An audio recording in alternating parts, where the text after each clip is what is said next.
good win for Indiana State. Anytime you can get road wins, they're great wins. Always a joy to get them. Really to sum it up for us, I think it was more on the defensive side of the ball. We gave up too many in the paint. And we gave up too many points in the paint, even though they're really good three-point shooters and they thrive on shooting three-point shots. And a lot of their flow was facilitated by number 2, Teal. I thought he did a great job of putting them in position the whole night. And we allowed him to get in the rhythm and the flow and never really disrupted him. But really, even though they shoot threes, there was too many points in the paint for us, and it cost us. What did you see in that first stretch of the second half when you guys are up 8 and you're able to come back and take the lead on that 11-0 run? One was a turnover, 3-point. I think two three-point plays where they scored the ball, and it just kind of went from there. And again, we talk about it all the time. You got to go from 8 to 10 to 12. You got to take care of the ball. You can't be careless with the ball. You got to be strong. You got to stay aggressive. And I think, again, we got to continue to grow where we have a defensive DNA. There's a level of toughness and grit to us on a consistent basis, and we're still working on it. I think we play hard. We got to have guys take individual pride in shutting their guys down. I think we have to do that. We can't trade baskets. I don't think we have enough to keep trading baskets. We got to get stops and we got to score the balls. I think we do a tremendous job of getting to the free throw line, getting in the paint. We didn't make as many free throws tonight, but we got to kind of impose our will defensively.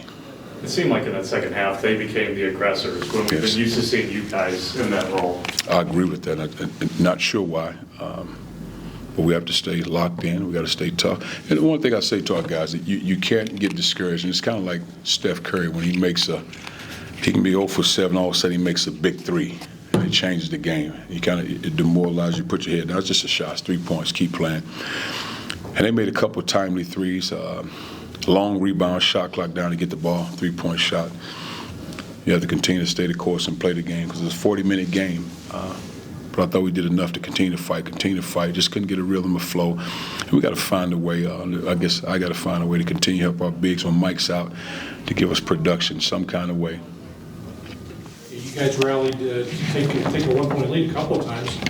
Just couldn't get that big defensive stop though when you needed it? That's the key. That's where we have to continue to grow and get better. I mean, they shoot 57% from the field. That won't win you a lot of games, whether you're home, road, street ball, wherever you're playing. That won't win you a lot of games. We got to be better there. 68% of the second half on your own court. I mean, that has to be a deal where guys notice that and take pride in defense a little bit more. I'm not sure. It's my job to make sure they notice. I'm not sure if it's not in you, you won't really notice it. I mean, you'll do what you have to do. I think guys notice offensively what they're doing, and that's not a bad thing. I've had great defensive teams where they don't. It's not in my DNA, but I do what I have to do to be successful. But I think defense is individual pride. It doesn't take a lot of skill, just what's in you, and carrying out assignments. But give those guys credit. How important is it to try to get that defensive DNA and develop that over the next couple of weeks before resuming? Oh, it's every day. It's in them. It's always in them. We got to be consistent with it. You got to do it. It's in them. Always in them. Des continues to hit a lot of big shots for you and be an offensive go-to guy. How do you see him continue to evolve? On both sides of the ball. I mean, he can make shots. He can make plays. Now we need that same energy and effort on both sides of the ball. I think that's very important. Downing Rivers out until when, do you think? I think he'll be fine. He's got injured during the Oral Roberts game, went down late in the game. So, yeah. This week presenting any unusual challenges with finals going on? No, because you got enough time. So, no, and the guys are fine in the classroom. I mean, everybody's good there. So this should be a good week to continue to grow and get better. You expect Mose Saturday? Yes, I'd be shocked if he's not there Saturday. But